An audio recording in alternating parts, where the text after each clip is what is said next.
tayo dito sa Dico.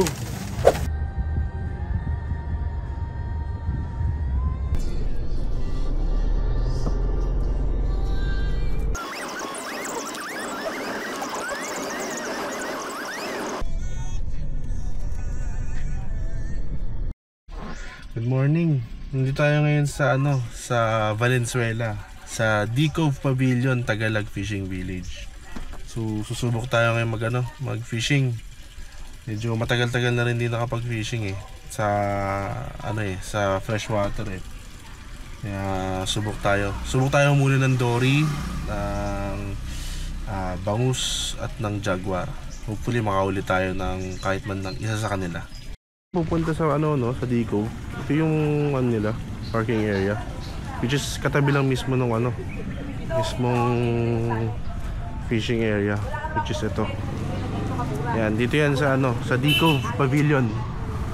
Yan. Dati nung first time namin dito, halos mangilan-ngilan lang yung mga cottages. Pero ngayon ang dami na. Ang dami na. Yan, dito yan sa Dico.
Pantalan na tayo. Oo? Sandali lang.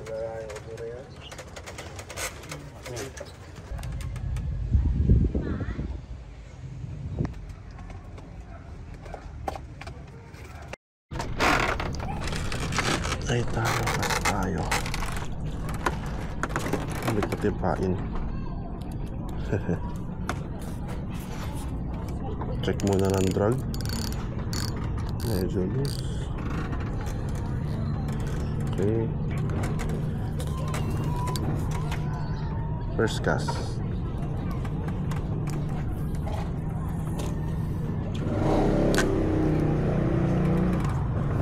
pwede na pagto.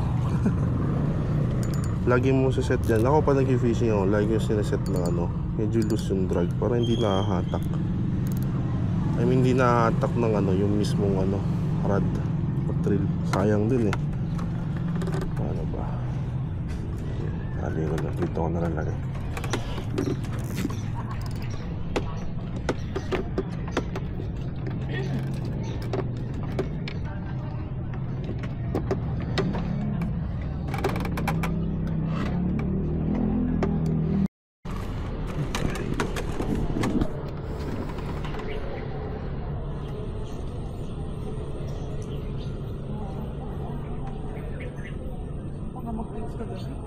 Mamaya papaspas ako yung pag-alis.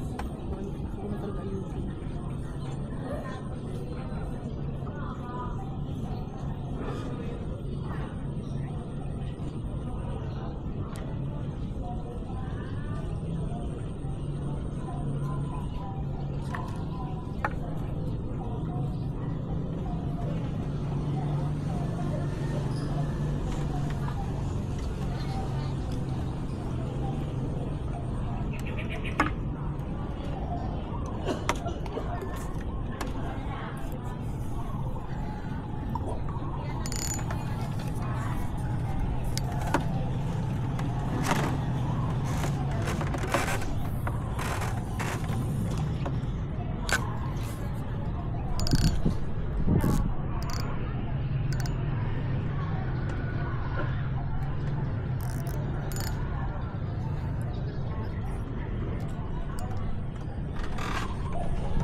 galing ni Big Boy, ang bilis ha.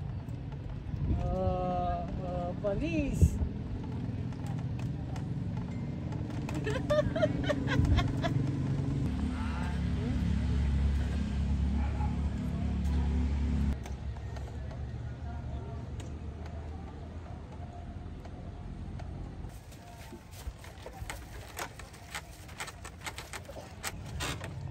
Alam, may huli kayo.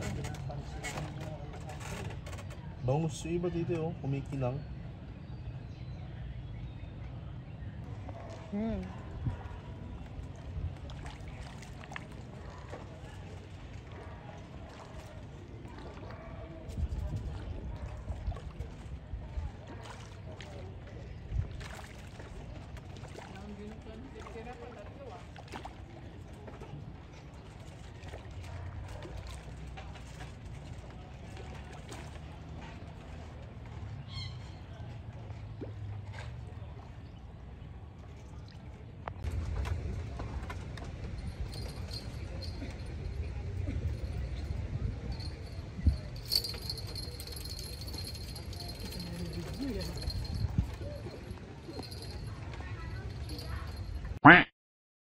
So yun nga, update lang no.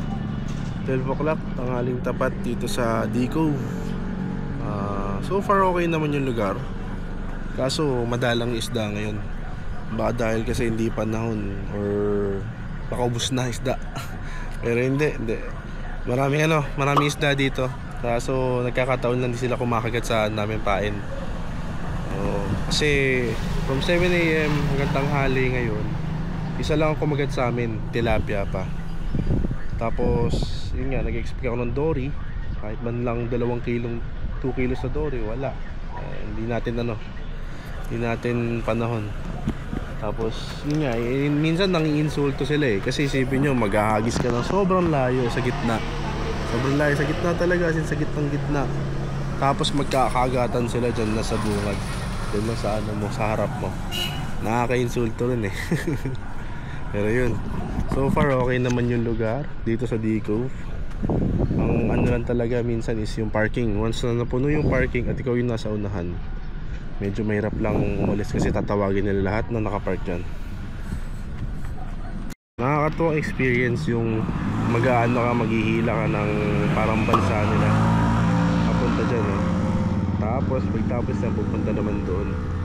Nung sinilip ko din kanina, doon sa may parang bahay na yan, sa likod dyan, meron pang isang ano dyan eh, pinaparent nila, parang sementado na na cottage. Ano po 2,000 eh. Ayun oh, nagpaparamdam pero puro janitor fish eh.